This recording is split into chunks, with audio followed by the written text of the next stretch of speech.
This is Richard John, 1894, and I welcome you to my radio world, where every story echoes from the past.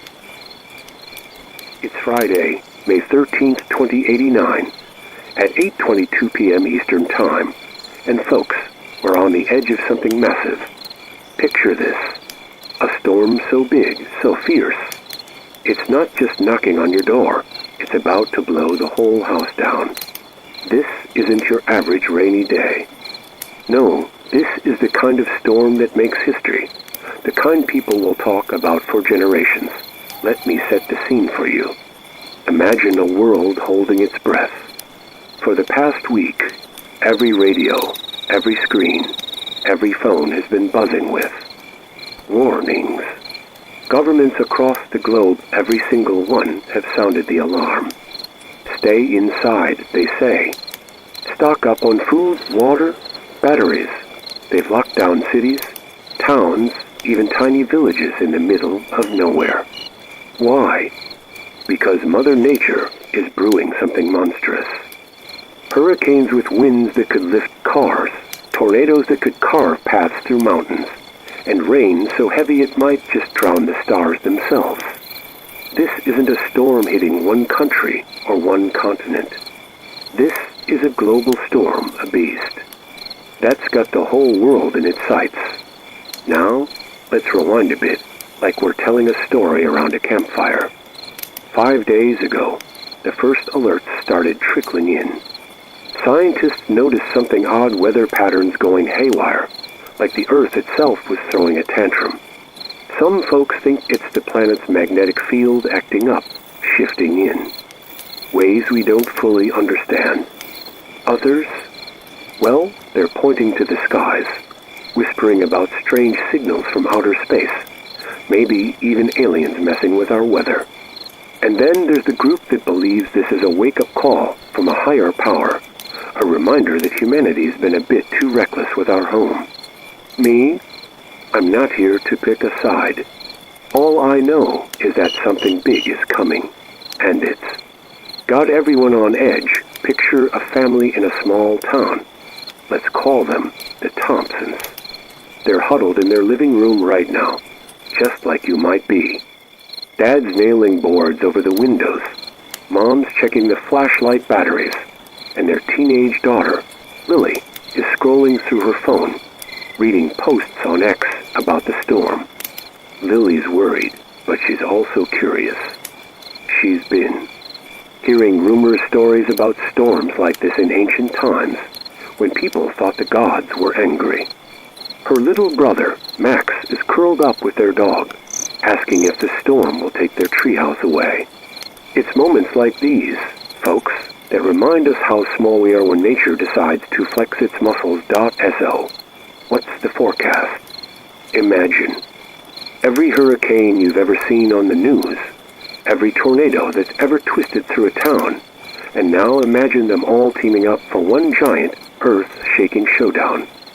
We're talking winds that howl louder than a pack of wolves, rain that feels like the sky's pouring buckets, and the chance of tornadoes popping up anywhere, anytime. Floods?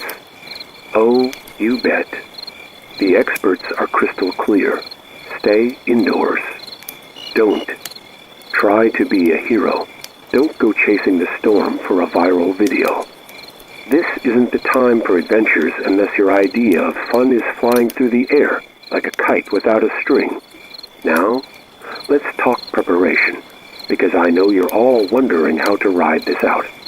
Think of it like getting ready for a long, wild camping trip, except you're camping in your living room. Stock up on essentials, canned food, bottled water, batteries, maybe a deck of cards to keep the kids entertained. Make sure your pets are safe. Bring the cats inside. Keep the dogs close. Board up your windows, or at least tape them up to keep the glass from shattering. And if you've got a basement or a safe room, that's your new best friend. Oh, and grab something to keep your mind busy. Maybe it's a good book, a puzzle, or finally learning how to knit that scarf you've been putting off. Trust me, you'll want a distraction when the wind starts screaming. Here's where the story gets real, though. this storm isn't just about weather, it's about us. It's about how we come together when the world feels like it's falling apart. Think about the Thompsons again. They're not just a family hiding from the storm. They're a team. Dad's telling bad jokes to keep everyone calm. Mom's making a fort out of blankets for Max. And Lily's writing a journal about this moment, hoping one day she'll tell her own kids about the great storm of '89. Across the globe, people are doing the same, neighbors checking on each other, strangers sharing supplies, communities turning fear into strength. That's the heart of this story, folks. The storm might be big, but our spirit is bigger. Now, I'll be honest with you. Some of the reports out there are painting this like the end of the world. Apocalyptic, they say. But I've been around long enough to know that sometimes the experts get a little carried away. It's like when your friend hypes up a movie, saying it's the best thing ever, and then it's just, okay, this storm, it's going to be rough, no doubt. But I'm not ready to call it Armageddon just yet. Still, I'm not taking any chances, and neither should you. Stay inside, stay safe, and maybe use this time to reconnect with the people around you. When was the last time you had a real, no-phones conversation with your family? Or played a board game that didn't end in an argument? This storm's giving us a chance to hit pause, to remember what matters we're going to take. A quick break to refill my coffee mug, because, let's be real, it's going to be a long night. When we come back, we'll dive deeper into what's happening out there. Plus, I'll introduce you to a special guest who's got some wild theories about what's causing this storm. We're not talking about a local squall or even a regional hurricane.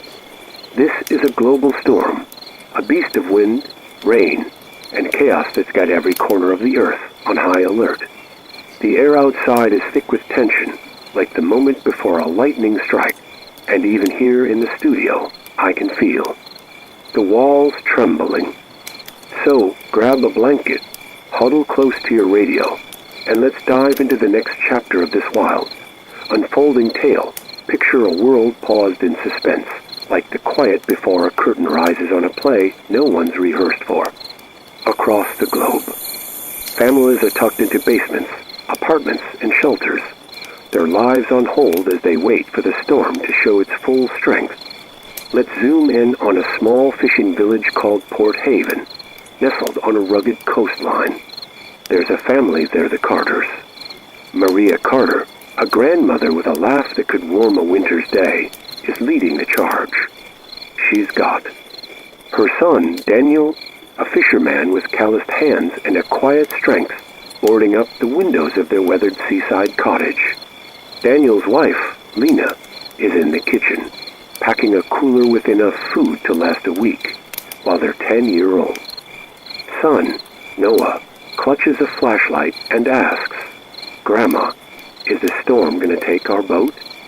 Maria kneels beside him, her voice steady despite the worry in her eyes. "We've faced storms before, Noah," she says, "and we'll face this one together." It's a scene playing out in countless homes tonight, ordinary people becoming heroes in their own stories, facing a storm that feels like it's been plucked from a disaster movie. But this isn't Hollywood, folks. This is real, and the science behind it is as terrifying as it is fascinating. For days, experts have been tracking this storm, their computers spitting out projections that sound more like science fiction than reality. The atmosphere is like a pot of water left to boil too long, bubbling over with energy that's about to explode. And when I say explode, I mean winds so fierce they could rewrite the landscape. These aren't the kind of gusts that mess up your hair on a blustery day. We're talking hurricane-force winds, clocking speeds that could outpace a speeding train. Imagine winds that could rip a 200-year-old tree from the earth, roots dangling like broken wires, or send a barn tumbling across a field like a child's toy. These winds won't just hit the usual suspects' coastal cities or tropical islands. Used to weathering hurricanes, this storm's got no boundaries. It's bringing its fury to places that have never known more than a stiff breeze. Think sleepy mountain towns in the Alps, dusty villages in the Sahara, or bustling cities in the heart of Asia. A shopkeeper in a small town in Mongolia, who's never seen a storm worse than a dust cloud, might look out tomorrow and see his market stall shredded by winds he can't even comprehend. Let's linger on that thought for a moment, because it's not just about the wind's speed, it's about what it does. In Port Haven, Daniel Carter is thinking about his fishing boat, the Sea Sparrow, tied to the dock with every rope he could find. He's lived through storms before, but nothing like this. He's picturing the harbor, where waves churned by these. Winds could snap his boat in half or send it crashing into the cliffs. Across the world, others are imagining their own loss as a farmer in Brazil worrying about his crops, a teacher in Ireland wondering if her school's roof will hold, a taxi driver in Tokyo praying his apartment building doesn't sway too much. These winds could topple power lines, leaving entire cities dark. They could shatter windows, turning quiet homes into glass-strewn battlegrounds. And for those caught outside, it's not just dangerous, it's a death sentence. Walking into. These winds would be like stepping into a blender set to obliterate. But the winds are only the first act in this storm's terrifying script. Let's turn the page to the next threat, tornadoes. And I'm not talking about the little whirlwinds that kick up dust in an empty field. These are monsters spinning. Columns of air so powerful they could tear through a city like a giant's lawnmower. Picture a tornado wide enough to swallow a football field, its funnel roaring loud enough to drown out a jet engine, ripping up houses, cars, even steel bridges. These twisters won't be picky about where they strike. Normally, tornadoes stick to places like the Great Plains in the U.S., where storm chasers know their patterns. But this storm's rewriting the map. Tornadoes could touch down in places that don't even have a word for them, remote islands in the Pacific, rolling hills in Scandinavia, or crowded markets in East Africa. Imagine a grandmother in a small Italian village, her hands trembling, as she sees a dark, twisting shape on the horizon, something she's only heard about in stories. Or a school bus driver in Australia, pulling over to shield his passengers as a funnel cloud barrels toward them. Let's follow the story to the coasts, where the ocean's joining this chaotic symphony. Those hurricane winds are churning up. Waves towers of water taller than a 5-story building, crashing over seawalls like they're made of sand. In Port Haven, Maria Carter is thinking about the last big storm, 20 years ago, when the sea crept into the streets, but spared there. Home. This time, she's not so sure. Coastal towns everywhere are at risk of becoming underwater ghost towns, their streets turned into rivers, their homes swept away like leaves in a stream. Erosion's another villain here. Beaches that have been community treasures for generations could vanish in a single night, their sand stolen by the storm's greedy waves. And then there's the rain. Not a gentle shower, not even a thunderstorm, but rain so relentless, it feels like the sky's trying to drown the world. This is the kind of rain that turns fields into lakes, roads into rapids, and cities into disaster. Zones. Floods are coming, and they won't discriminate low-lying villages, sprawling suburbs. Even high-rise districts could find themselves wading through waist-deep water. Governments are racing to fight back, building flood barriers like modern-day castles' walls of concrete, steel, and hope. In Port Haven, Daniel's been out with the town's volunteer crew, stacking sandbags along the waterfront, his hands raw from the work. But the truth is, the sheer volume of water this storm's bringing might overwhelm even the strongest defenses.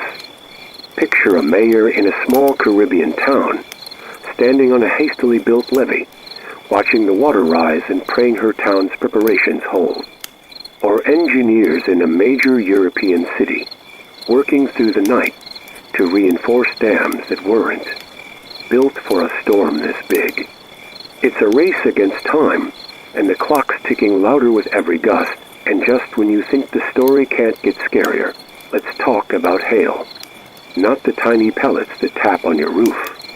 We're talking about hailstones the size of baseballs, maybe even grapefruits plummeting from the sky like a meteor shower. These icy missiles could punch holes through car roofs, shatter skylights, and turn peaceful neighborhoods into war zones. For Maria in Port Haven, this is one more worry as she checks the tarp over her cottage's windows, hoping it can withstand a barrage from above. Across the globe, farmers are thinking about their crops, already battered by wind and rain, now facing a pounding from hail that could destroy what's left. Business owners are boarding up storefronts, but they know a hailstone the size of a fist doesn't care about plywood. It's a reminder that this storm's got no mercy. It's throwing everything it's got at us. Now, let's bring this tale into the present with some chilling updates. Reports are flooding in from around the world, and they're painting a picture of a planet under siege. Tornadoes have already struck not here in the U.S., not yet, but in places like Southern Europe, India, Western Asia, and Northwest Africa. Some of these twisters are massive, carving paths of destruction wide enough to be seen from space. Others are smaller, but no less deadly, tearing through villages and towns with surgical precision. In a small town in Greece, a baker named Sophia is hiding in her cellar, listening to the roar of a tornado that's shredding her family's shop above. In Senegal, a young doctor named Amadou is rushing patients to safety as a twister tears through his clinic's walls. These stories are real, happening right now, and they're a preview of what's coming for the rest of us as this storm grows stronger. You might be scratching your head, thinking, Clara, how can we have hurricanes and tornadoes? Don't they fight each other? It's a fair question, and it's where this story gets even more mind-blowing. Normally, a hurricane's like a big, bossy kid on the playground, pushing out the smaller storms that make tornadoes. Its powerful winds and heavy downdrafts can squash the spinning thunderstorms tornadoes need to form. But this storm, it's not playing by the old rules. It's so enormous, so packed with raw energy, that it's turning the atmosphere into a chaotic stew. Imagine a giant mixing bowl, tossing together warm air, cold air, and buckets of moisture. This creates something called wind shear, when winds at different heights blow in different directions or at different speeds. That shear twists the air into spinning columns, like dough being kneaded into a tornado shape. And the moisture? It's like rocket fuel, feeding massive thunderstorms called supercells, the kind that spit out tornadoes like a machine. Here's the wildest part. While the heart of a hurricane might be too intense for tornadoes, the outer edges, those sprawling bands of rain and wind, are perfect breeding grounds. These areas are buzzing with instability, ripe for twisters to pop up like sparks from a fire. And it's not just the hurricane zones that are at risk. Places far from the hurricane's core, where the winds are lighter, are actually more vulnerable to tornadoes. Why?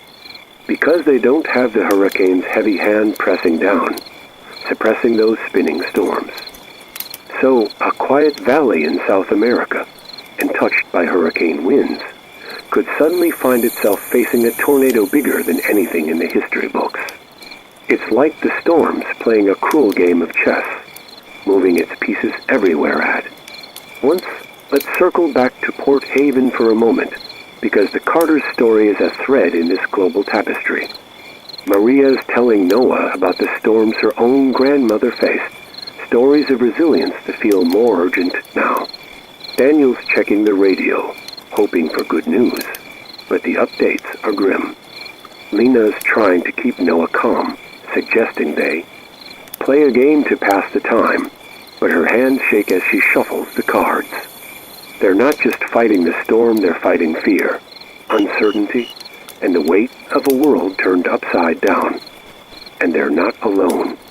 In every country, every city, every home, people are finding their own ways to hold on through stories, through faith, through the simple act of staying together. As we wrap up this chapter, I want to leave you with a thought.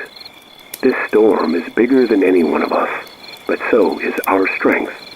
Think about the Carters, about Sophia in Greece, about Amadou in Senegal. They're not just surviving, they're writing their own stories of courage. So, wherever you are, whatever you're facing, know that you're part of this global tale. Stay inside, stay safe, and hold tight to the people you love. We're taking a quick break to catch our breath, trust me. I need it after this, but don't touch the dial. When we come back, we'll have a special guest, Dr. Elena Torres, who's got some wild ideas about what's driving this storm. Let me set the stage. We're not dealing with a backyard thunderstorm or even a coastal hurricane. This is a planetary beast, a storm that's wrapping the globe in winds, rain, and chaos. The air outside is alive with a restless energy, and even here, safe in my little booth, I can hear the world groaning under the weight of what's coming. So pull up a chair, hold your loved ones close, and let's step into the next chapter of this wild, heart-pounding tale. Let's start by painting a picture of a world on edge, like a tightrope walker staring down a gusty canyon. Across every continent, people are huddled in homes, shelters, and community centers. Their lives paused as they brace for a storm that's rewriting the rules of nature. Imagine a small town called Willow Creek, tucked in a valley where storms usually mean a bit of rain and a cozy night in. There's a family there, the Harrisons. Ellie Harrison, a school teacher with a knack for storytelling, is gathered with her husband, Tom, a mechanic who's always got a wrench in his pocket, and their 12-year-old daughter, Mia, who's clutching her favorite stuffed rabbit. They're in their basement, surrounded by blankets and a flickering lantern, listening to the wind howl like a pack of wolves outside. Mia's asking, "Mom, is this the end of the world?" Ellie doesn't have an easy answer, but she pulls Mia close and starts telling a story about a brave girl who faced a giant storm and came out stronger. It's a scene unfolding in millions of homes tonight, ordinary folks finding courage in the face of something extraordinary. But this storm isn't just a backdrop for personal stories. It's a force of nature with a cast of villains, each more terrifying than the last. Let's talk about the tornadoes because they're stealing the spotlight right now. These aren't your run-of-the-mill twisters that spin through a cornfield and call it a day. We're talking about multi-vortex tornadoes, monsters with smaller funnels swerve. Now, let's bring this story into the present with a sobering update. The U.S. government just issued a nationwide emergency alert, and it's a wake-up call for anyone still hoping this storm might fizzle out. Tornadoes have been confirmed across the country, not just in Tornado Alley, but in states like Alabama, Arkansas, Florida, Georgia, Illinois, Indiana, Kentucky, Louisiana, Mississippi, Missouri, North Carolina, Ohio, Oklahoma, South Carolina, Tennessee, Texas, and Virginia. Some of these twisters are massive, carving paths of destruction that look like they were drawn by a giant's pen. Others are smaller, but no less deadly, shredding homes and businesses with surgical precision. Damage reports are still coming in, but the early pictures are grim neighborhoods flattened, highways littered with debris, lives appended in an instant. Let's follow one of those stories to a small town in Tennessee, where a diner owner named Rosa is sheltering with her customers in the basement of her restaurant, Rose's Place. The twister that hit an hour ago tore the roof off her diner, scattering her carefully framed photos of family and regulars across the county. Rose is holding it together for the group truck drivers, a couple of teenagers, an elderly couple celebrating their 50th anniversary, but inside, she's terrified. She's thinking about her daughter, who's at college in another state, and wondering if she's safe. Rose's story is one of thousands unfolding right now, each a thread in the tapestry of this global storm. In Alabama, a firefighter named Jamal is pulling survivors from a collapsed apartment building, his hands bleeding but his resolve unbroken.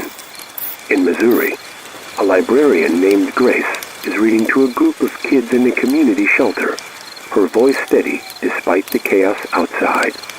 These are the heroes of this story, ordinary people stepping up when the world falls apart, but the U.S. isn't alone in this fight. Tornadoes have been reported across the globe: southern Europe, India, Western Asia, Northwest Africa, even places like Madagascar, where the word tornado was barely part of the vocabulary until today. In a village in Morocco, a teacher named Fatima is huddled with her students in a school basement, singing songs to keep their spirits up as the wind roars above. In India, a farmer named Vikram is searching for his missing cattle, his heart sinking as he sees his fields torn apart by a twister's wrath. These stories remind us that this storm isn't just a headline, it's a shared human experience. A moment when the world holds its breath together. You might be wondering how this storm can throw so many threats at us at once. It's a fair question, and it's where the science gets as gripping as the story. Meteorologists are working around the clock, their screens filled with data that's rewriting what we thought we knew about weather. This storm's energy is off the charts. Like a battery charged to the point of exploding. The multi-vortex tornadoes we mentioned. They're born from a chaotic mix of warm and cold air, moisture, and wind shear when winds at different heights move in different directions or speeds. This shear twists the air into spinning columns, like a dancer twirling faster and faster, until she becomes a blur. The storm's pulling in so much moisture that it's fueling supercell thunderstorms, the kind that spit out tornadoes like a factory on overdrive. And because this storm's so massive, it's creating these conditions everywhere. From the heart syndrome posts on X are buzzing with reactions to the storm, amplifying the sense of urgency and fear. This is biblical, one user posted. The end is near, another wrote. Mother Nature's had enough of us. The hashtags #GlobalStorm and #StormWatch are trending as people share videos of dark clouds, swaying trees, and debris flying through the air. Let's circle back to Willow Creek for a moment, because the Harrison's story is a microcosm of what's happening everywhere. Ellie's trying to keep Mia calm by teaching her a card game, but her mind's on the school, her students, and the life they've built here. Tom's checking the radio, catching snippets of the emergency alert between bursts of static. He's thinking about his dad, who taught him how to fix cars and always said, storms pass, but family stays. It's a reminder that's keeping him grounded now, as he looks at Ellie and Mia and vows to keep them safe. They're not just fighting the storm, they're fighting for each other, for the future, for the chance to tell this story someday. The emergency alerts instructions are clear. Stay indoors, find an interior room away from windows, and if you're in a mobile home or car, get to a sturdy building or community shelter. Cover your head and neck, and stay tuned for updates. It's a stark reminder that this storm's only getting started. The government's working overtime, coordinating with every resource. They've got rescue teams, supplies, communication networks to keep people safe. But the truth is, this storm's bigger than any one country. It's a global challenge, and it's forcing us to face it together. As we wrap up this chapter, I want to leave you with a spark of hope. This storm is a giant, no doubt, but so is our spirit. Think about Rosa in Tennessee, Jamal in Alabama, Grace in Missouri, Fatima in Morocco, Vikram in India. They're not just surviving, they're shining. They're reminding us that even in the darkest moments, we find ways to light the way for each other. So, wherever you are, whoever you're with, hold on to that light. Tell someone you love them. Share a story. Make peace where you can. As LA's dad used to say, storms pass, but family stays. This is a planetary juggernaut, a storm. That's wrapping the globe in a fury of wind, rain, and destruction. The air outside is alive with a primal roar, and even here, in my fortified booth, I can feel the walls shuddering under the storm's relentless assault. So, grab a flashlight, huddle close to your radio, and let's dive into the next chapter of this gripping, heart-wrenching tale. Imagine a world frozen in a moment of dread, like the pause before a thunderclap that shakes your bones. Across every continent, people are barricaded in basements, attics, and community shelters. Their lives on hold as they face a storm that's rewriting the very fabric of existence. Let's zoom in on a small city called Riverbend, nestled in a valley where storms are usually a passing inconvenience. There's a family, they're the Parkers. Sarah Parker, a nurse with a heart as big as the moon, is leading her family through this ordeal. Her husband, Mike, a high school football coach with a knack for rallying people, is checking the batteries in their lanterns. Their 15-year-old son, Ethan, is glued to his phone, scrolling through X posts about the storm, his face pale with worry. Their 8-year-old daughter, Lily, is curled up with their dog, Rusty, asking, "Mom, is this storm going to take our house?" Sarah kneels beside her, brushing a strand of hair from her face. "We're tougher than this storm, Lily," she says, her voice steady despite the fear gnawing at her. "We'll get through this together." It's a scene playing out in countless homes tonight, ordinary people becoming the heroes of their own stories, facing a storm that feels like it's been torn from the pages of a doomsday novel. But this isn't fiction, folks. This is real, and it's hitting harder than I ever thought possible. I'll admit earlier today, I wondered if the experts were hyping this storm too much, like a movie trailer that promises more than it delivers. I was wrong, dead wrong. This storm is no exaggeration. It's a beast, and it's growing fiercer by the minute. Let's start with the winds, because they're the backbone of this monster. These aren't the kind of breezes that ruffle your curtains. We're talking hurricane-force winds, screaming at speeds that could outrun a jet. If there were a Category 6 on the hurricane scale, this would be it. Picture winds so powerful, they're tearing cities apart, turning skyscrapers into skeletons and streets into death traps. Shards of glass and metal are flying through the air at 250 miles an hour, fast enough to slice through anything or anyone in their path. In Riverbend, Mike Parker is thinking about the high school stadium where he coaches, wondering if the bleachers he built with his team will still be standing tomorrow. He's picturing those winds, a relentless barrage that could rip the roof off their home and scatter their lives like leaves. These winds aren't just hitting the usual hurricane hotspots, coastal cities, or tropical islands. They're sweeping across the entire country, from the plains to the mountains, leaving no corner untouched. Imagine a small town in Nebraska, where a farmer named Clara, no relation to me, is watching her barn disintegrate, its wooden beams snapping like toothpicks. Or a bustling city in Oregon, where a barista named Javier is sheltering in a coffee shop, listening to the windows rattle as the wind howls like a living thing. These winds are rewriting the landscape, toppling power lines, uprooting trees, and turning quiet neighborhoods into war zones. And it's not just the U.S. Reports from coastal Australia are staggering. Winds there have hit 318 miles per hour, shattering the previous record of 253 miles per hour set in 1996. Experts are warning that at the storm's peak, winds could reach 450 miles per hour. Can you even wrap your head around that? It's the kind of force that could peel the Earth itself apart. A power so immense it feels like it belongs on another planet, but the winds are just the opening act. Let's turn to the tornadoes, because they're carving their own chapter.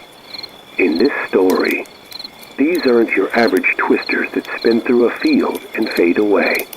We're talking about mile-wide monsters, funnels so massive they could swallow entire towns. Some are multi-vortex tornadoes, with smaller funnels swirling around a central core, like a pack of predators hunting together. These beasts are tearing through communities with a ferocity that's rewriting history. In Riverbend, Sarah Parker is thinking about the hospital where she works. Its old brick walls no match for a tornado that could flatten it in seconds. She's picturing those funnels, their dark, spinning shapes blotting out the sky, leaving nothing but rubble in their wake. These tornadoes aren't sticking to Tornado Alley, where folks know to watch the horizon. They're striking everywhere rural. Villages, urban sprawl, even places that have never seen a twister in recorded history. Picture a fisherman in a coastal town in Norway, his boat rocking in the harbor, staring in disbelief as a funnel cloud tears across the fjord. Or a school teacher in Peru, herding her students into a basement as a tornado rips through their village, a place where tornado was just a word in a geography book. X-posts are flooded with videos of these twisters' dark, writhing shapes against stormy skies, shared with hashtags like #GlobalStorm and #TornadoTerrorGod. One user in Brazil posted, "This is like the apocalypse. God help us." Another in Japan wrote, "I've never seen anything like this." It's not just a storm, it's a monster. If you thought you could escape the winds and tornadoes, think again, because the storm's got another weapon: hail. And I'm not talking about the little pellets that ping off your car. We're talking about chunks of ice the size of grapefruits, maybe even bigger, plummeting from the sky like a mirage from an angry god. These hailstones are smashing through windshields, punching holes in roofs and turning streets into scenes of carnage. In Riverbend, Ethan Parker is scrolling through X, watching a video of a hailstorm in Texas that obliterated a parking lot, cars reduced to crumpled metal. He's thinking about their family van, parked outside and wondering if it'll survive. The night. Across the country, farmers are watching their crops: corn, wheat. Apples get pulverized by hail that falls like a meteor shower. Business owners are boarding up storefronts, but plywood's no match for ice that hits like a sledgehammer. And then there's the rain, torrential, biblical, like the sky's trying to drown the world. This rain isn't just wet, it's a floodmaker, turning rivers into raging torrents and cities into lakes. Coastal areas are facing storm surges, walls of water crashing over seawalls and swallowing entire neighborhoods. In Riverbend, Sarah's worried about the creek that runs through town, already swollen from days of rain. She's picturing it bursting its banks, flooding the hospital where her patients are sheltering. Across the globe, similar stories are unfolding: a fisherman in Indonesia watching his village disappear under waves, a shopkeeper in Ireland stacking sandbags as the river creeps closer. Governments are scrambling to build flood barriers, but the sheer volume of water is overwhelming even the best defenses, the worst part. Experts keep saying this is just the beginning. If this is the warm-up, what's the main event going to look like? I'm not sure I want to know, but I'm here to tell you the truth, no matter how scary it gets. Right now, we're dealing with a crisis that's testing the limits of human endurance. Power outages are sweeping the country. Tens of millions are in the dark. Their homes lit only by candles and flashlights. In Riverbend, the Parkers are lucky to have a battery-powered radio, but they know the blackout could last days, maybe weeks. Across the nation, hospitals, shelters, and emergency services are running on generators, but fuel's running low, and the storm's making resupply impossible. Here at the studio, we're on emergency power too, our generators humming, like they're begging for a break. Our roof's flat and concrete, which is probably why we're still standing, but I can't shake the feeling that it's only a matter of time before something gives. The storm's not just loud, it's deafening, even through our soundproof walls. It's like a freight train's parked outside, pounding on the door with a battering ram. Just a minute ago, something slammed into the side of the building, a crash so loud it made my heart skip. I don't know what it was. A tree? A piece of roofing? Maybe a car, though that seems impossible. Whatever it was heavy, and it shook me to my core. I'm okay, don't worry, but it's a reminder that this storm's playing for keeps. The wind's getting louder, angrier, like it's got a personal grudge against the world. I can hear things whipping through the air outside, debris, maybe, or worse. It's a sound you don't forget, a sound that makes you feel small, like the Earth's reminding us who's really in charge. Let's take this story global, because the U.S. isn't alone in this fight. Australia's getting hammered with those record-breaking winds, 318 miles per hour and climbing, with predictions of 450 miles per hour at the peak. In Europe, tornadoes are tearing through towns that have stood for centuries, reducing stone, churches to rubble. In Asia, floods are swallowing cities, forcing millions to flee with nothing but the clothes on their backs. In Africa, hailstorms are pummeling villages, destroying crops and homes in a matter of minutes. X-posts are a window into this global nightmare, videos of waves crashing over skyscrapers in Dubai, tornadoes dancing across fields in Argentina, hailstones piling up like snow in Kenya. One user in India posted, "This isn't a storm, it's the end." Another in Canada wrote, "We're all in this together, but it feels like we're all alone." Back in Riverbend, the Parkers are holding on, but the strain's starting to show. Sarah's trying to keep Lily entertained with a board game, but her mind's on her patients at the hospital, some too sick to be moved. Mike's checking the basement walls, looking for cracks, his face etched with worry. Ethan's still on X, reading posts about blackouts and rescues, feeling helpless, but unable to look away. Rusty, the dog, is whining, sensing the tension in the air. They're not just fighting the storm, they're fighting fear, uncertainty, and the weight of a world turned upside down. But they're not alone.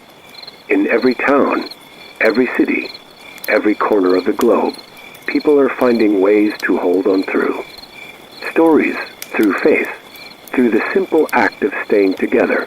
Let's talk about what comes next, because this storm's not just about surviving the night, it's about what happens when the winds die down. The cleanup will be monumental, a challenge that'll make riding out the storm look easy. Millions of homes and businesses will be gone, reduced to piles of rubble. Entire cities will need to be rebuilt, not just here, but across the world. The loss of life will be staggering, and the grief will linger for generations. In Riverbend, Sarah's already thinking about the hospital, wondering how they'll treat patients without power or supplies. Mike's picturing the school, the heart of the community, and wondering if it'll ever open again. Ethan's reading X posts about rescue efforts, knowing the real work begins when the storm passes. But it's not just about rebuilding buildings, it's about rebuilding lives. Communities will need to come together, neighbors helping neighbors, strangers becoming family. In Riverbend, the Parkers will be there, Sarah organizing medical care, Mike rallying volunteers to clear debris, Ethan and Lily handing out water to survivors. Across the globe, similar stories will unfold. A fisherman in Australia salvaging his boat to help ferry supplies. A teacher in Europe turning her ruined classroom into a community hub. A farmer in Africa sharing his remaining crops with his village. This storm's tearing us apart, but it's also reminding us what we're made of. We're not just survivors, we're builders, dreamers, fighters. The government's doing what it can, urging everyone to stay indoors, follow local authorities, and help where possible. Emergency alerts are broadcasting on every channel. A steady drumbeat of warnings. Stay in an interior room, away from windows. Cover your head and don't go outside. It's a stark reminder that this storm's still in its early stages, with more to come. Here at the studio, we've lost contact with the outside world. Our lines are down. Our screens are blank. We don't know what's happening beyond these walls, but we know it's bad. We're still on the air, thanks to our generators, and we'll keep broadcasting as long as we can, even if it's just my voice and a flickering signal reaching out into the dark. As we close this chapter, I want to leave you with a spark of hope. This storm is a giant, no question, but so is our strength. Think about the Parkers in Riverbend holding tight to each other. Think about the fisherman in Australia, the teacher in Europe, the farmer in Africa. They're not just enduring, they're shining. They're reminding us that even in the darkest moments, we find ways to light the way. So, wherever you are, whoever you're with, hold on to that light. Tell someone you love them. Share a story. Make peace where you can. As Sarah Parker told Lily, we're tougher than this storm. And we are. The air outside is a symphony of destruction. And even here, in my reinforced booth, I can feel the building trembling under the storm's relentless assault. So, grab a flashlight, hold your loved ones tight, and let's plunge into the next chapter of this heart-stopping, world-shaking tale. Picture a world teetering on the edge, like a ship caught in a maelstrom, its crew clinging to the ropes as waves crash over the deck. Across every continent, people are hunkered down in basements, shelters, and makeshift forts, their lives suspended as they face a storm that's rewriting the rules of nature. Let's zoom in on a small town called Maple Grove, nestled in a valley where storms usually mean a rainy afternoon and a warm cup of coffee. There's a family there, the Thompsons. Rachel Thompson, a librarian with a love for old novels, is leading her family through this ordeal. Her husband, Ben, a carpenter who's built half the homes in town, is reinforcing their basement with every tool he's got. Their 14-year-old daughter, Sophie, is scrolling through X-posts on her phone, her eyes wide with fear as she watches videos of the storm's wrath. Their 9-year-old son, Lucas, is clutching his toy spaceship, asking, "Mom, is the storm going to take us to another planet?" Rachel pulls him close, her voice steady despite the dread in her chest. "We're staying right here, Lucas," she says, "and we're tougher than any storm." It's a scene unfolding in millions of homes tonight, ordinary people becoming the anchors of their own stories, facing a storm that feels like it's been conjured from a nightmare. But this isn't a dream, folks. This is real, and it's hitting harder than anyone predicted. I'll be honest, earlier today, I thought the experts might be exaggerating, hyping this storm like a blockbuster movie. I was wrong, catastrophically wrong. This storm is no overblown forecast. It's a beast, and it's growing more savage by the second. Let's start with the winds, because they're the spine of this monster. These aren't the breezes that rustle your hair on a spring day. We're talking hurricane-force winds, roaring at speeds that could outpace a rocket. If there were a Category 6 hurricane, This would blow it out of the water. Picture winds so fierce they're shredding cities, turning skyscrapers into twisted metal and streets into deadly gauntlets. Shards of glass and debris are whipping through the air at 250 miles an hour, fast enough to cut through anything in their path. In Maple Grove, Ben Thompson is thinking about the houses he built, each one a labor of love, wondering if they'll still be standing tomorrow. He's picturing those winds, a relentless onslaught that could rip the roof off their home and scatter their lives like dust. These winds aren't just hitting coastal cities or tropical islands. They're sweeping across the entire country, from deserts to mountains, leaving no corner untouched. Imagine a small farming community in Kansas, where a grandmother named Esther is watching her silo collapse, its steel walls crumpling like paper. Or a bustling suburb in California, where a delivery driver named Mia is sheltering in a warehouse, listening to the wind howl like a living creature. These winds are reshaping the world, uprooting centuries-old trees, toppling power lines, and turning quiet neighborhoods into battlegrounds. And it's not just the U.S. Reports from around the globe are staggering. In Australia, winds have hit 318 miles per hour, obliterating the previous record of 253 miles per hour set decades ago. Experts warn that at the storm's peak, winds could reach 450 miles per hour, a force so unimaginable it could strip the earth bare. But some are whispering about even worse winds approaching 1,600 miles per hour, like those on Neptune, or, in the realm of science fiction, winds hitting 10,000 miles per hour, like those on distant exoplanet. Can you even fathom that? It's a power that feels alien, as if the storm's been plucked from another world, but the winds are just the prelude. Let's talk about the tornadoes, because they're etching their own dark chapter in this story. These aren't the twisters that spin through a field and fizzle out. We're talking about mile-wide giants, funnels so massive they could engulf entire towns. Some are multi-vortex tornadoes, with smaller funnels swirling around a central core, like a swarm of hornets attacking together. These beasts are tearing through communities with a fury that's rewriting history. In Maple Grove, Rachel Thompson is thinking about the library where she works, its shelves filled with stories of hope, wondering if it'll survive a tornado that could flatten it in seconds. She's picturing those funnels. They're dark, writhing, shapes blotting out the sky, leaving only devastation in their wake.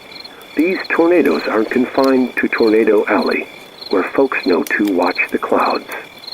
They're striking everywhere: rural hamlets, urban sprawls, even places that have never seen a twister in recorded history. Picture a fisherman in a coastal village in Iceland, his boat rocking in the harbor, staring in disbelief as a funnel cloud tears across the sea. Or a nurse in Bolivia, herding patients into a hospital basement as a tornado rips through their town. A place where tornado was just a word in a textbook. X-posts are flooded with videos of these twisters dark, spinning shapes against stormy skies, shared with hashtags like #GlobalStorm and #TwisterNightmare. One user in Argentina posted, "This is like the end of days." Another in Japan wrote, "The sky's alive, and it's angry." The latest reports confirm tornado outbreaks in 17 or 18 U.S. states, from Alabama to Virginia, with more developing faster than forecasters thought possible. Some are miles wide, shredding entire towns in Europe and beyond, leaving scars visible. From space, if you thought you could dodge the winds and tornadoes, think again, because the storm's got another weapon: hail. And we're not talking about the little pellets that tap on your roof. We're talking about chunks of ice the size of grapefruits, maybe even melons, plummeting from the sky like a bombardment from above. These hailstones are smashing through car roofs, shattering windows, and turning streets into scenes of chaos. In Maple Grove, Sophie Thompson is watching a video on X of a hailstorm in Oklahoma that obliterated a strip mall, stores reduced to rubble. She's thinking about their family car parked outside and wondering if it'll be a pile of dents by morning. Across the country, farmers are watching their crops: soybeans, strawberries. Oranges get pulverized by hail that falls like a meteor shower. Shopkeepers are boarding up windows, but plywood's no match for ice that hits like a wrecking ball. And then there's the rain, torrential, relentless, like the sky's trying to flood the earth. This rain isn't just wet, it's a deluge, turning rivers into raging torrents and cities into lakes. Coastal areas are facing storm surges, walls of water crashing over seawalls and swallowing entire communities. In Maple Grove, Rachel's worried about the river that runs through town, already swollen from days of rain. She's picturing it bursting its banks, flooding the library where her books are stored. Across the globe, similar stories are unfolding: a fisherman in Thailand watching his village disappear under waves, a teacher in Scotland stacking sandbags as the river creeps closer. Governments are racing to build flood barriers, but the sheer volume of water is overwhelming even the strongest defenses. The scariest part? This is just the beginning. Experts are saying this storm's growing faster and fiercer than anyone predicted. We thought we were in for a rough ride, but this is something else entirely. The winds, the tornadoes, the hail. The rains are all intensifying at a rate that's rewriting the forecast. We could be looking at apocalyptic levels of destruction, the kind that leaves nothing man-made standing. I'm not exaggerating: storm shelters, bunkers even. Fortified buildings might not be enough. This storm could rip concrete from the ground, erase entire towns, and swallow the world in a fury we've never seen. Some are talking about winds reaching 1,600 miles per hour, like those on Neptune, or even 10,000 miles per hour, like on distant exoplanet. It's a scenario that feels like science fiction, but it's unfolding right now, right here. Let's bring this story into the present, because the situation's spiraling out of control.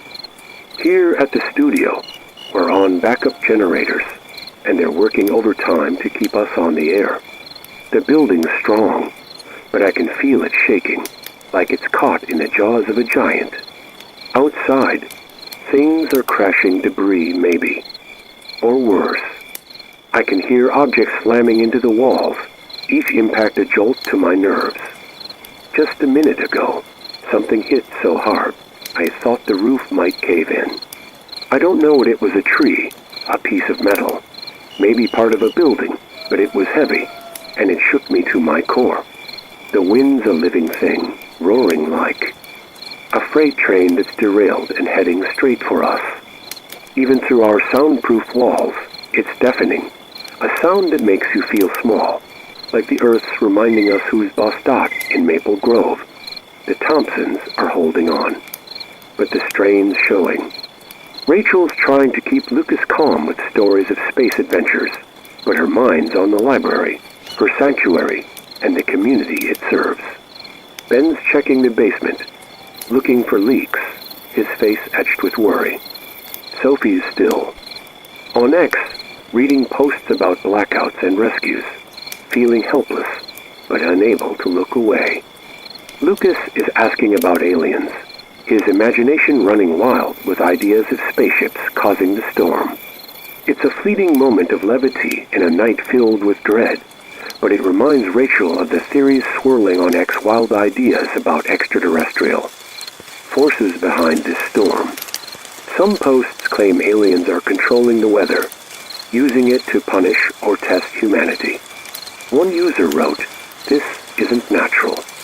It's too precise, too perfect." Another posted, "They're watching us, laughing, as we scramble." Rachel doesn't buy it.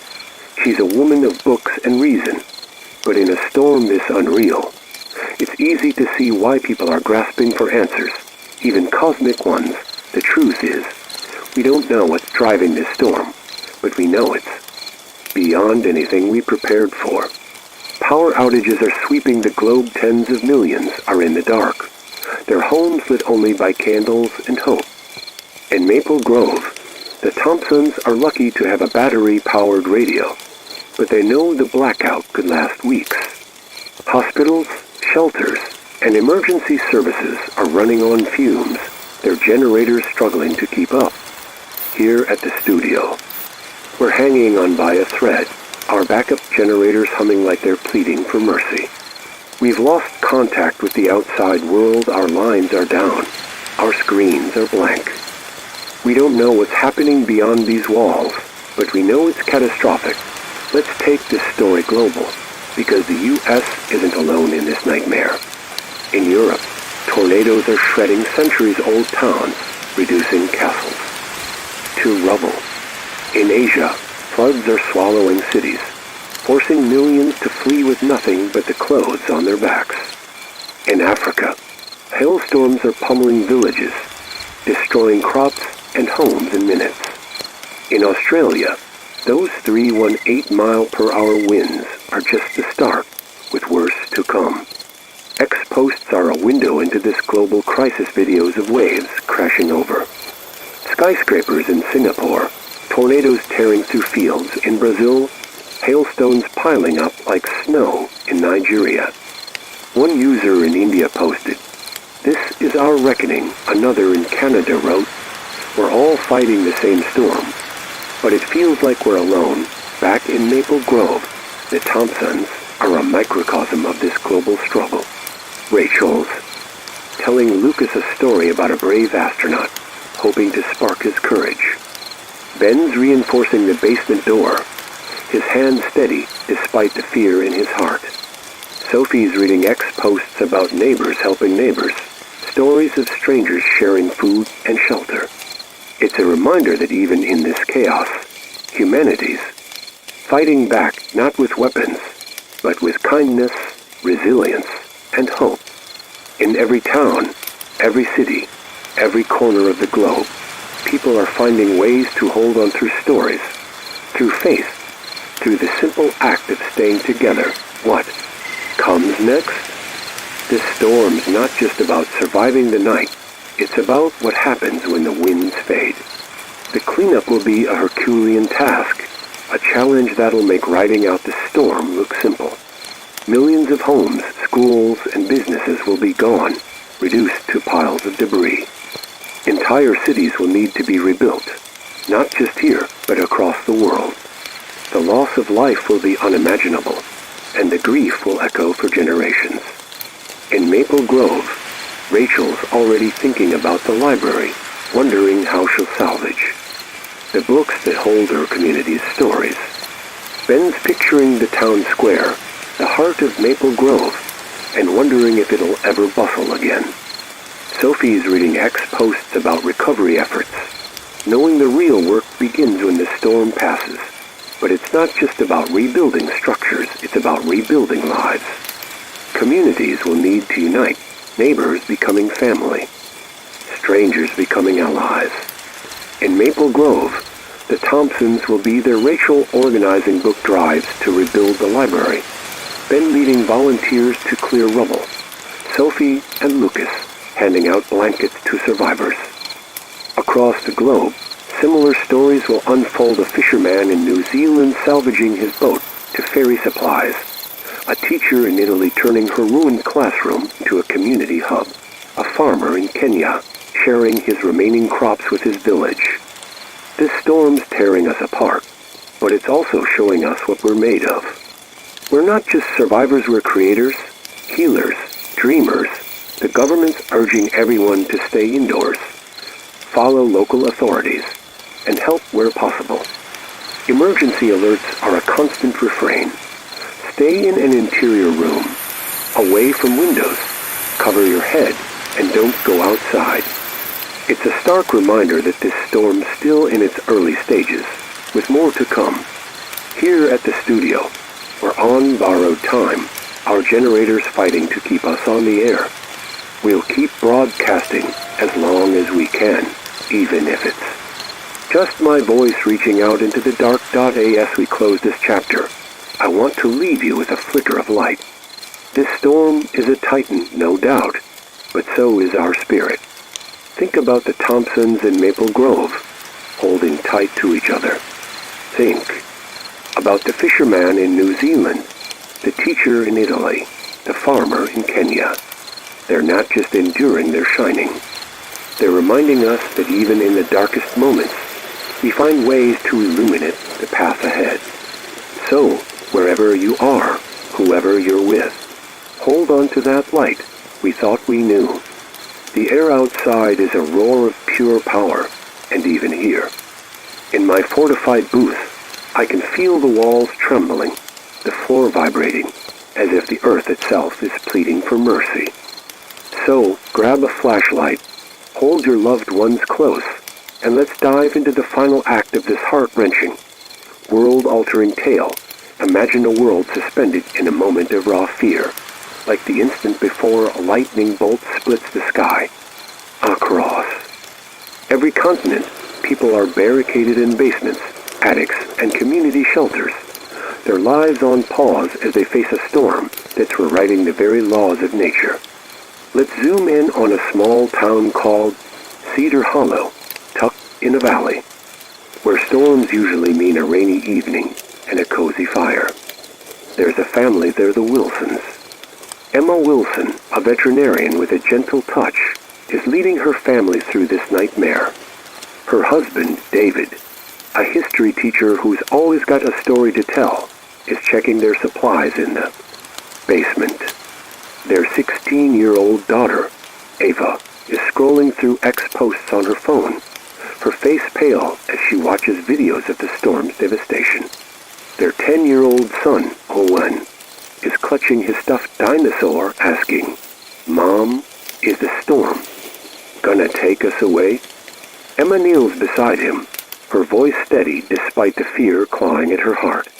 "We're staying right here, Owen," she says, "and we're stronger than any storm." It's a scene playing out in millions of homes tonight, ordinary people, becoming the heroes of their own stories, facing a storm that feels like it's been conjured from the end of the world. But this isn't a storybook, folks. This is real, and it's hitting harder than any of us could have imagined. I've been on the air all night, trying to make sense of this storm, but the truth is, it's beyond sense. It's beyond science. For all our advancements, our satellites, our models, our centuries of study, we don't know what's driving this beast. Is it a shift in the Earth's magnetic field? A cosmic quirk we've never seen? Or something we can't even fathom? A weather phenomenon so alien it belongs in the stars? All we know is that it's here, and it's growing stronger by the second. The universe has thrown our planet into a tailspin, and we're holding on. For dear life, let's start with the latest emergency alert, because it's a wake-up call that's shaking us to our core. The U.S. government just issued a nationwide warning, and it's as dire as it gets. Tornadoes have been confirmed in 29 states, 29, and the number's climbing. These aren't just twisters. They're monsters, some a mile wide, tearing through. Towns like a giant scythe. Winds are hitting record speeds, far beyond what our models predicted, collapsing buildings, shredding infrastructure, and turning debris into deadly missiles. Hail the size of softballs, maybe even bigger, is raining down, smashing cars, roofs, and anything else in its path. Flash floods are swallowing entire communities, and storm surges are drowning coastal cities. The alert was clear. Do not go outside. The risk isn't just danger, it's death. Winds are so strong they could lift a person off the ground, and flying debris could end a life in an instant. In Cedar Hollow, the Wilsons are heeding that warning, huddled in their basement, with a battery-powered radio crackling beside them.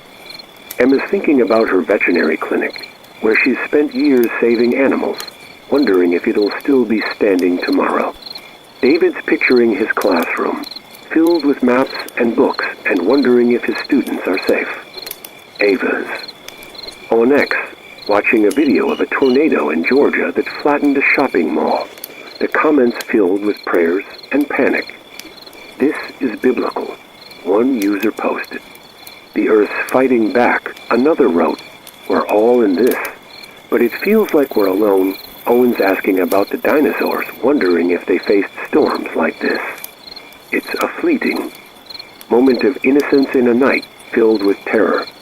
But it keeps Emma grounded, reminding her why she's fighting to stay calm. The storm's not just a physical force, it's a psychological one, testing the limits of human endurance. Here at the studio, we're on backup generators, and they're groaning under the strain.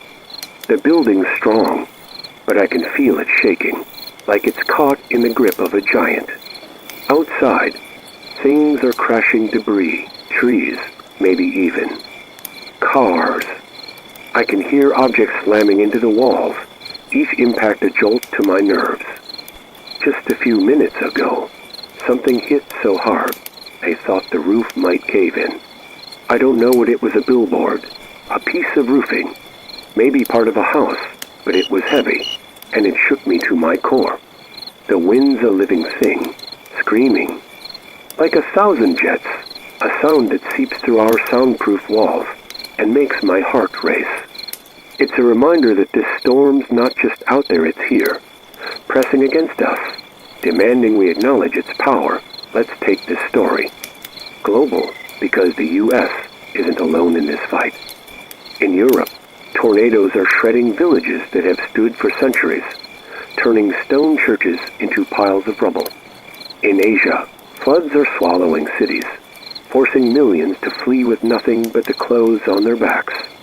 In Africa, hailstorms are pummeling communities, destroying crops and homes in minutes. In Australia, winds are pushing past 318 miles per hour, with predictions of 450 miles per hour or more at the storm's peak. X posts are a window into this global nightmare. Videos of waves crashing over skyscrapers in Hong Kong, tornadoes tearing through fields in Chile, hailstones piling up like snow in South Africa. One user in India posted, "This is our reckoning." Another in Canada wrote, "We're all fighting the same storm, but it feels like we're alone." But amidst the chaos, there are stories of defiance, of humanity pushing back against the darkness. Let's follow one of those stories to a small town in Alabama, where a paramedic named Marcus is braving the storm to reach a car wreck.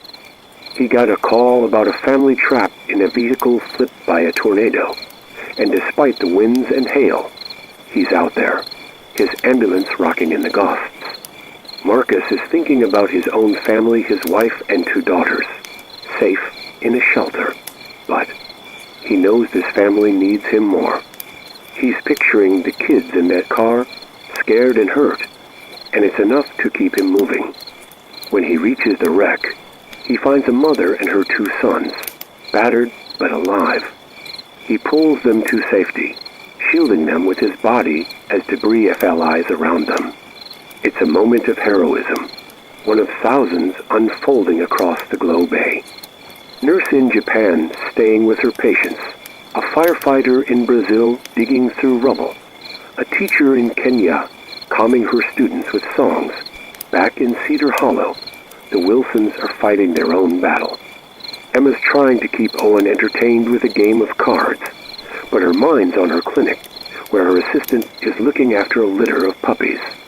David's checking the basement walls, looking for cracks, his face etched with worry. Ava's still on X, reading posts about rescues and losses, feeling helpless but unable to look away. Owen's asking about the stars, wondering if they're watching the storm.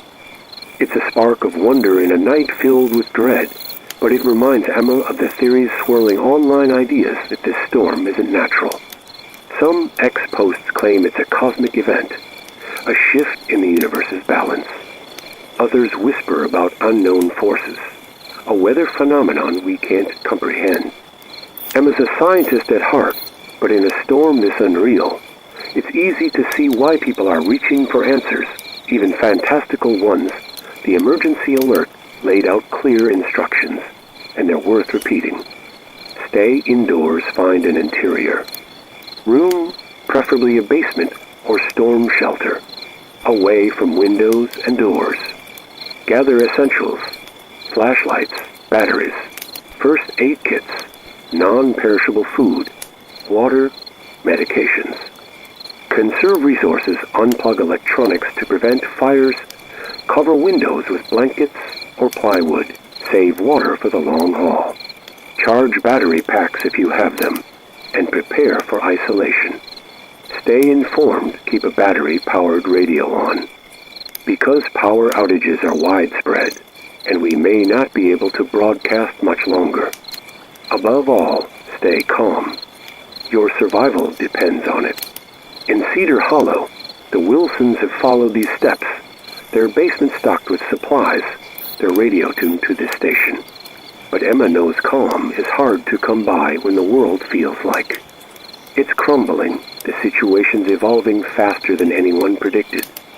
Tornadoes are spreading, winds are accelerating, and the storm's intensity is off the charts. We're not just weathering a storm anymore, we're in survival mode, fighting for humanity's future. The winds are hitting speeds that defy reason to 50 miles per hour, 318 miles per hour, with whispers of 450 miles per hour or more. Some experts are talking about winds reaching 1,600 miles per hour, like those on Neptune, or even 10,000 miles per hour, like on distant exoplanets. It sounds absurd, but so does everything we're experiencing. This storm's rewriting what's possible, and it's doing it at a terrifying pace. Structures are collapsing, infrastructure is failing, and nothing man-made may be left standing. Storm shelters, bunkers, even skyscrapers could be torn from the earth, erased like chalk on a board.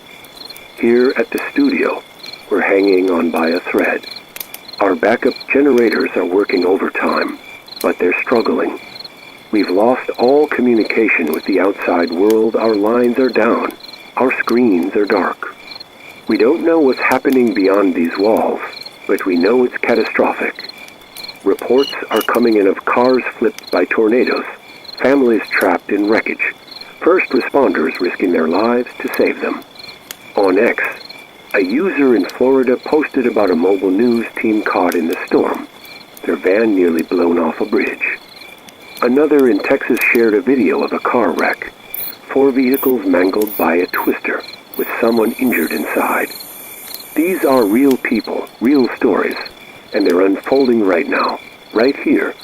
Let's follow another story, this one from a coastal town in Oregon, where a hotel manager named Leela is sheltering guests in the basement. The hotel's windows are rattling, the wind whistling through the walls like a ghostly chorus. Leela's thinking about her daughter, who's studying abroad, and praying she's safe. She's keeping her guests come tourists, locals, a couple on their honeymoon telling them stories of past storms she's weathered. But inside, she's terrified, knowing this storm's unlike anything she's faced. When a gust shakes the building, she grabs a flashlight and checks the exits, her heart pounding.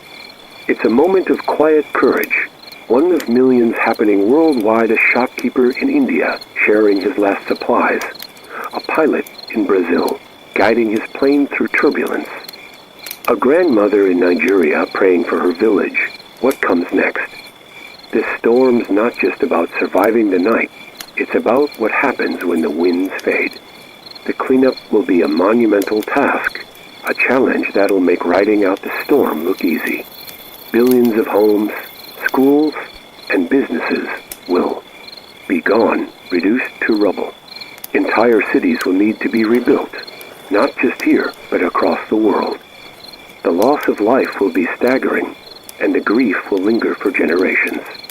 In Cedar Hollow, Emma's already thinking about her clinic, wondering how she'll care for animals without power or supplies. David's picturing his school, the heart of the community, and wondering if it'll ever reopen. Ava's reading X posts about recovery efforts, knowing the real work begins when the storm passes. But it's not just about rebuilding structures, it's about rebuilding lives. Communities will need to unite, neighbors becoming family, strangers becoming allies. In Cedar Hollow, the Wilsons will be there, Emma organizing medical care for pets, David rallying students to rebuild, Ava and Owen handing out water to survivors. Across the globe, similar stories will unfold. A fisherman in Japan salvaging his boat to ferry supplies, a teacher in Spain turning her ruined classroom to a community hub, a farmer in Ethiopia sharing his remaining crops with his village. This storm's tearing us apart, but it's also showing us what we're made of. We're not just survivors, we're builders, healers, dreamers. The government's final alert was chilling. Traditional guidelines are suspended. The storm's too fierce, too unpredictable for standard protocols. Survival now rests with each of us, our judgment, our resourcefulness, our compassion. Stay indoors, because the winds could lift you off the ground, and debris could end your life in an instant. Beyond that, do what you must to protect your family and community. Act with responsibility, with kindness, because our actions will shape the future. This may be the last broadcast we can send. Our infrastructure's failing. Our resources are stretched thin. From here, you're on your own. But you're not alone, Dada. As we close this chapter, I want to leave you with a spark of hope. This storm is a giant, no question, but so is our spirit. Think about the Wilsons in Cedar Hollow, holding tight to each other. Think about Marcus in Alabama, Leela in Oregon, the countless others fighting for their communities. They're not just enduring, they're shining. They're reminding us that even in the darkest moments,